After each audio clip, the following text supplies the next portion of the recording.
Hi, I'm Val Hoyle, Congresswoman from Oregon's 4th Congressional District. Hakeem Jeffries, House Democratic Leader. I'm John Husted, and I am a U.S. Senator from Ohio. Amy Klobuchar, U.S. Senator for the state of Minnesota. Senator Eric Schmidt from Missouri. Josh Gottheimer, New Jersey's 5th Congressional District. I'm Congressman Nick Lutter from District 1 in New York. I'm Ro Khanna. I represent Silicon Valley. Don Bacon, Nebraska, 2nd District. Nikki Budzinski, I represent the 13th District of Illinois.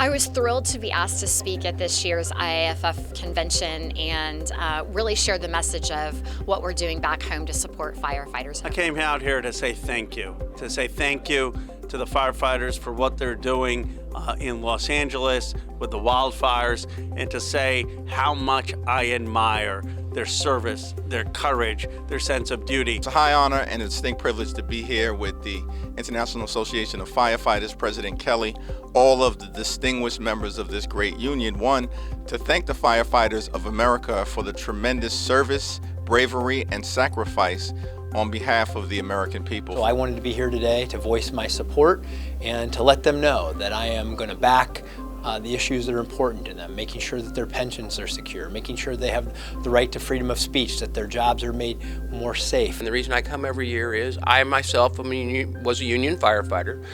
My union was 3042 out of Murfreesboro, Illinois. I am a proud alumni of the International Association of Firefighters. I'm very proud to have worked in the political and legislative department of the IAFF, so I know very personally the importance of firefighting and advocacy. I'm here to support the brave men and women who keep us safe, and I'm also here to honor the folks that do the work in support of their colleagues to make sure that they are advocating for legislation. I learned the values from my father to stand up for working people and for firefighters. So when you're part of a firefighter family and you gotta get asked to step up, you step up. So when asked to be here, there's not a place I'd rather be than doing everything we can to make sure firefighters know, A, we're fighting for them to get the resources they need to protect themselves, but to protect our communities and our families. I've got a long history with the firefighters. From my first time I ran for office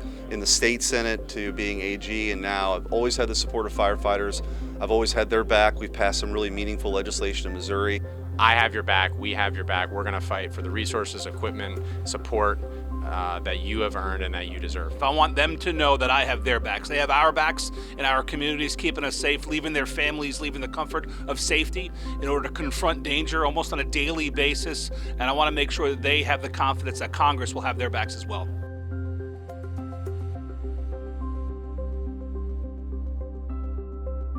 Make sure you engage with your legislators. It's one thing to invite them to your pancake breakfast or to your station and do ribbon cuttings. It's another thing for them to actually fight for you and actually support you when you need it. You do a lot of sacrificing, running out of a house in the middle of the night, leaving your wife at home or your kids at home or your spouse at home to go out and fight fires, to spend 24 hours on shift and knowing and understanding what has to be done and putting your life on the line.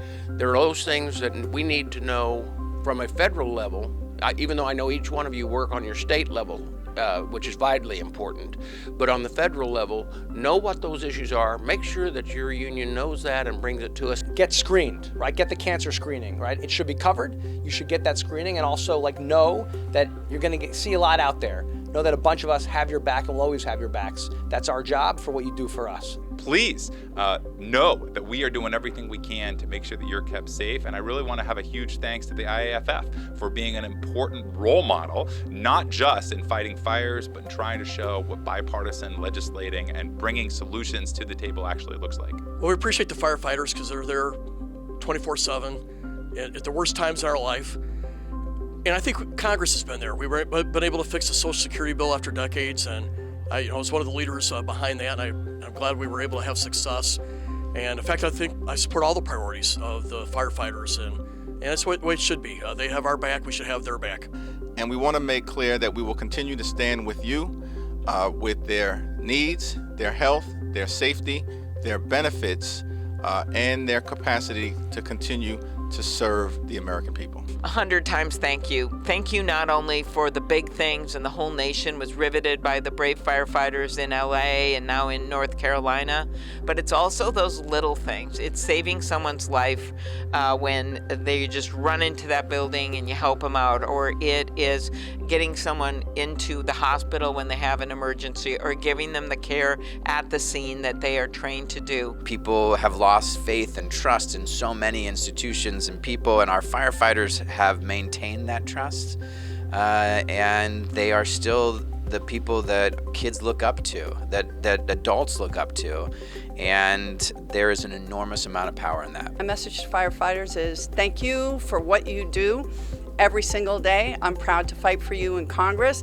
because you show up and fight for us every single day when you put your lives on the line. They're there to serve us at any time, but when they do show up, it's because not only is it potentially the most dramatic or impactful moment in someone's lives, it could be the worst moment. And we thank the men and women who do that work to not just provide that service to keep us safe, but also are there to comfort us in challenging times.